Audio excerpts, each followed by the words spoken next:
अस्सलाम वालेकुम। कुछ दिन बीमार रहने के बाद मैं वापस आई हूँ काम पे भी और बहुत सी काम की बातें करने के लिए भी। हम पाकिस्तानी दुनिया को चौंका देने की एक अजीबो-गरीब भरपूर सलाहियत रखते हैं और ऐसे काम अक्सर करते हैं कि दुनिया बस देखती रह जाती है और दंग रह जाती है हमें देख के।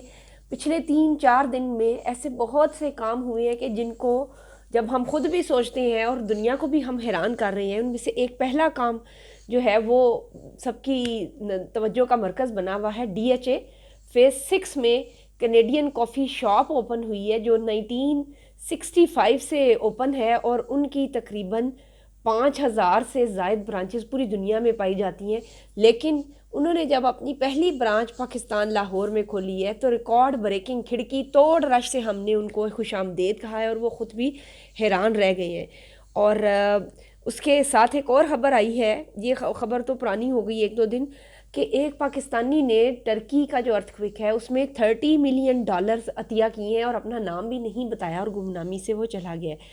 तो दुनिया हैरान होती है कि जब हम डिफ़ॉल्ट कर रहे हैं, हम इकोनॉमिक क्राइसिस का शिकार हैं, खाने के लिए हमारे पास आटा नहीं, पीने के लिए पानी नहीं, पहनने को जूता नहीं। ऐसे में ये कौन लोग हैं कि जो इतनी लंबी लंबी लाइनों में लग के कॉफ़ीज़ पी रहे हैं, और ये कौन लोग हैं कि जो बग़ैर नाम बताए और इस कदर अल्ट्रुइस्टिक बिहेवियर्स शो कर रहे हैं। हम सब ये पाकिस्तानी हैं और इस तरह हम दुनिया को चौंका रहे हैं। तो ये जो खिड़की तोड़ सेल हुई है टिम हर्टन की, इनकी 1-2 ब्रांचेस और भी खुलने वाली हैं सुना है यहाँ पर। और मीम्स का तूफ़ान आया हुआ है इस टाइम पे सोशल मीडिया के ऊपर। बहुत ही इंटरेस्टिंग गॉसिप्स हमें नज़र आती हैं डिफरेंट किस्म की। तो बस सिचुएशन यही है कि बेशक हम इकोनॉमिक क्राइसिस का शिकार हैं। हम कहते हैं एक नहीं 2 पाकिस्तान है। इसी पाकिस्तान में ही एक गुर्बत नंगा नाचती है और इसी पाकिस्तान में ही जो अमारत है वो सर पे चढ़ के जादू की तरह बोलती है। और इसी को ही हमारे गालिब साहब कह गए हैं कि कर्ज की पीते थे मैं और कहते थे कि हाँ रंग लाएगी हमारी फाका मस्ती एक दिन। कोई बात नहीं, IMF आ रहा है। IMF भी आके हैरान हो गया कि मतलब पाकिस्तानी कौम के पास इतना पैसा है कि ये कॉफ़ी पीने के लिए, ऐसी याशी के लिए भी इतना सरमाया खर्च कर सकती है और उनको भी कुछ समझ नहीं आती है हमारी। तो बेसिकली मसला ही यही है कि हम जो इस मुल्क में के शहरी हैं ना, यहाँ पर हमें हर लम्हा, यानी ये तो 1 या 2 इंसिडेंट्स हैं ना, जब हम यहाँ पे रह रहे हैं तो हमें हर लम्हा ये पैरेलल ये चीज़ नज़र आती है कि 2 मुख्तलिफ स्कूल ऑफ थॉट्स हमारे साथ चल रहे हैं, 2 मुख्तलिफ पैटर्न्स हमारे साथ चल रहे हैं। और ये पहली दफ़ा नहीं ऐसा हुआ है। आपको याद है वो जो एंजेलिना जूली जब बदतरीन सैलाब आए थे पाकिस्तान में, तो तब वो एम्बेसडर थी पीस मिशन की, पाकिस्तान में वो आई, तो वो आकर यही हैरान रह गई और उन्होंने जाकर बहुत ही एक इजहार किया हैरत का कि वहाँ पर उनकी जो जो तवाज़ो है वो कोई मुख्तलिफ़ किस्म की मुरगन ग़िज़ाओं से की गई जो वो नहीं खाती थी। पता है वो तो सेलिब्रिटीज़ तो वैसे ही बहुत ज़्यादा वो करते हैं, अपना वे कॉन्शियस होते हैं, लेकिन उसके साथ साथ एक ऐसा मुल्क जो कि डूबा हुआ है पानी में और उसकी एक तरह से किस कदर ख़राब सिचुएशन है। और वो ये बताती हैं कि हर पर्सन जो वहाँ पे था मुझे हेलीकॉप्टर पे लाया गया और हर एक ये चाहता था कि मैं उसके साथ तस्वीर बनाऊं और उसे ऑटोग्राफ दे दूं। ये मेंटेलिटी थी और ये सिर्फ आम लोगों की नहीं थी, बल्कि ये हमारे वज़रा थे जो उस टाइम पर मिनिस्टर्स थे। यहाँ तक कि एक मिनिस्टर की वीडियो भी वो वायरल हुई कि जिसमें वो सलाम ले रहे हैं एंजेलिना जूली से और उनको अपना फ़ोन नंबर पकड़ा रहे हैं। तो अंदाज़ा करें ज़रा, अपना फ़ोन नंबर पकड़ा रहे हैं। मेंटल लेवल देखें। अब सोशल मीडिया के ऊपर ये हरकतें कोई ये छोरे लड़के नहीं करते हैं जो कि हमारे मिनिस्टर्स करते रहे हैं, और उन्होंने ये बातें जाकर कोर्ट की और हमारी क्या इज्जत रह जाती है। लेकिन ये देखें कि ये सारी चीज़ें चलती आ रही हैं और वो भी आकर हैरान हुई कि ये किस किस्म का पाकिस्तान। इसी तरह जिन दिनों ये था चल रहा था ना बहुत ज़्यादा, ये पाकिस्तान टेररिज्म की जद में था, उन दिनों एक है कि एक डॉक्यूमेंट्री बड़ी मशहूर हुई थी जिसका नाम था कि don't tell my mother I am in Pakistan. आपने शायद देखी हो, कहीं सच नेशनल ज्योग्राफिक पे लगी थी, वो जो वर्ल्ड टूअर्स के ऊपर है।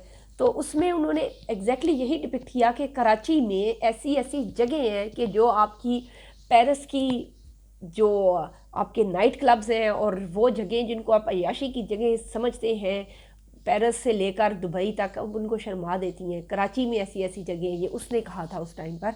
इसी वो है कि चार्ली हिब्डू जो कि एक बदनामे ज़माना गुस्ताख मैगज़ीन है और उसके ऊपर पहले भी کافی کنسرنز پائے جاتے رہے ہیں اور بہت ہی غم و غصے کا اظہار کیا جاتا رہا ہے. کارٹونز وہ شائع کرتے ہیں کنٹروورشیل. انہوں نے اس دفعہ پھر وہی ایک بدترین مظاہرہ کیا ہے, اور جو شام میں زلزلہ آیا ہے انہوں نے یہ کارٹون شائع کیا ہے کہ اب ہمیں ٹینک بھیجنے کی ضرورت نہیں ہے, کیونکہ ان کو یہ لگتا ہے کہ ان کا نعوذ باللہ دشمن نابود ہو چکا ہوا ہے زلزلے کی وجہ سے, اور ساتھ انہوں نے مخدوش ہوئی بلڈنگز شیئر کی ہے.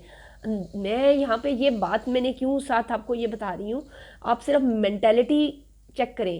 بے شک ہم یہ کہتے ہیں کہ جو فورن آتی ہیں ہمارے پاس مختلف کمپنیز اپنا سرمایہ لے کر یا پھر اپنی بزنس لے کر آتی ہیں, جس طرح یہ ابھی یہ ٹم ہارٹنز ہیں, ہم نے تو ان کے نام ہی نہیں سنے ہوئے تھے. اس کے علاوہ بھی یہ جو چھوٹے بڑے ہمارے KFC سے لے کر آپ شروع کر دیں چلیں, جو سب سے ریناؤنڈ چیزیں ہیں, یہ باہر کے برانڈز ہیں اور ہمارے ملک میں آ کر انہوں نے بہت سی چینز کھولی ہوئی ہیں. اور ایسے غریب ملک میں آپ کو ایک عام سے شہر میں بھی KFC کے باہر 24/7 آپ کو لائن نظر آئے گی. لوگ خریدتے ہیں, ظاہر ایک سرٹن طبقہ ہے جو یہ سب چیزیں افورڈ کرتا ہے اور وہ خریدی جاتی ہیں. تو لیکن جو لوگ یہ بزنس پروڈیوس کر رہے ہیں ویسٹ ہی ہے نا سارا, یہ ایک ہی کچھا جٹھا ہے نا, اسلام کے دشمن ہی ہے. ان کی مینٹلٹی یہ چیک کریں کہ جب ہمارے اوپر قدرتی آفت بھی آتی ہے تو وہ دشمن خوشی کا اظہار کرتا ہے. اور ہم ابھی میں یہ نہیں بات کروں گی کہ اس میں اکنامک فائدے اور نقصان کیا ہیں, یہ جو اس قسم کی برانچز آتی ہیں ان کی یہ الگ سے ایک بحث ہے. لیکن میں نے یہ آبزرو ضرور کیا ہے, شاید آپ نے بھی کیا ہو, کہ ایون جو ہمارا پڑوسی ملک ہے ہندو انڈیا ہے, ان کے وہ جو شاپنگ مالز ہیں نا دبئی وغیرہ میں بھی, ان کے الگ سے سفیر مال ہے, ایک لولو سینٹر ہے, اس طرح ان کے بہت سے سینٹرز ہیں جو ایکسکلوسیولی وہ اپنی کافی حد تک اپنی پروڈکٹ سیل کرتے ہیں. بہت بڑے بڑے بزنسز ہیں ان کے. وہاں پر جو فوڈ کورٹس ہیں نا, آپ یقین مانیں وہاں پر انہوں نے انٹرنیشنل برانڈز کی اوپننگ پہ پابندی لگائی ہوئی ہے. وہ وہاں پر ڈوسا لیتے ہیں, اپنے برگرز لیتے ہیں, اپنے زنگرز کھاتے ہیں, جو بھی چیز ان کی اپنی فوڈ کے مطابق ہے اور یا جس طرح کی بھی ہے, تو وہ وہاں پر بھی ان کو موقع نہیں دیتے ہیں بزنسز کا اور اپنے ہاتھ میں رکھتے ہیں. لیکن ہم جو ایک غریب ملک ہیں اور ہمیں ابھی کیا یہ چیزیں چاہیے, یہ ہم ان عیاشیاں کرنے کے مرتکب ہو سکتے ہیں یا نہیں. اور لیکن ہمیں یہ اندازہ ہو رہا ہے کہ پیرالل نظام ایسا ہے, ایک نظام اور ایک طبقہ ایسا ہے کہ جن کو فرق ہی نہیں پڑتا. بھائی پاکستان ڈوب جائے, پاکستان سچ مچ ڈیفالٹ ہو جائے خدا نہ خواستہ, پاکستان کے اوپر کوئی بھی آفت آ جائے, ان کی جو عیاشی ہے اور ان کی جو ایک سلسلہ ہے زندگی کا وہ چلتا رہے گا. ان کے اوپر عام آدمی کی زندگی کا کوئی بھی فرق نہیں پڑتا ہے. آٹا جو لا رہا ہے سو ہے وہ بھی آدمی, ٹم ہرٹن جو جا رہا ہے سو ہے وہ بھی آدمی, پھر لائنیں بنا رہا ہے سو ہے وہ بھی آدمی, کچرے سے کھا رہا ہے سو ہے وہ بھی آدمی, بھوکے کو ملے نہ روٹی نہ تن پہ چھیتڑے ہیں, برانڈڈ جو پا رہا ہے سو ہے وہ بھی آدمی.